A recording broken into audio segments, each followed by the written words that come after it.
Thank you, Clayton. Two things. Not Aldous Huxley, George Orwell, on his deathbed in 1945, said in an interview, "We will become a sexless, orgasmicless world." And the hackles went up on the back of my head. I am truly a product of the 60s, ladies and gents. God bless you, women. God bless you. The other thing that struck me, and you've heard me say this before, I can very easily say our, but I'll be specific speaking for myself because I know that to be true within my own being, that my work is my documented proof. Nothing more than the documented proofs of my meditations. So, as those of us who perfect our craft, writing it down, we're leaving a legacy, a hard copy legacy for others to experience what we did in the spiritual realm. And I've always felt that getting out of your own way was one of the greatest demonstrations of craft skill.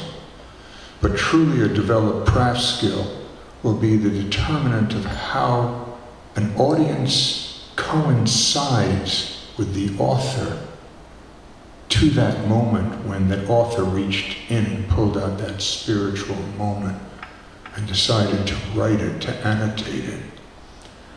It's an amazing life. And those of us who partake in it, I think it's safe to say, truly have an unbearable lightness of being. It's a diary. You look at all of Beethoven's work, you look at all of Monet's work, the endless lists of titans on this planet. Look at the Pietà of Michelangelo. How do you make stone turn alive like that?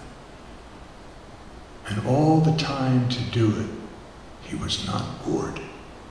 He was in a singularity, a stasis with creation itself. And I cannot think of the highest evolved state of being than to align yourself with the light in attempts to coincide with creation, which inevitably is impossible. Because if it were possible, we would become statically bored and most likely have to, whatever, do we begin again? Big Bang? Neuroplasticity growth? It's all consciousness. It is fascinating to me, but I don't go through this process when I'm creating, and I'm sure it doesn't with Clayton or Jess or Peter. We're just in the moment doing. And the approach to the doing is fascinating too. Ooh, if I write, could I? And that kind of fills you up. But then comes the shit or get off the pot time. Stilling yourself to allow it to happen. And once you draw blood, quote unquote, a marching band can go through your mind. You will not be shaken. You're in the zone. And I live for being in the zone. I am a monastic priest, high up in the tower between my ears. I wouldn't trade places with anybody. Anybody. And I'm sure Peter and Jess and Clayton would say the identical thing, because we are each the individual universe in which we dwell. And you are witness to this multiverse and are part of this multiverse too.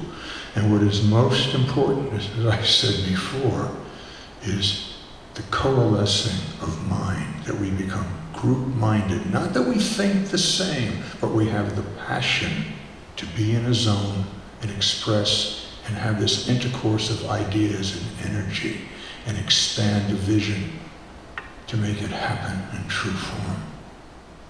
Enough of my blabbering.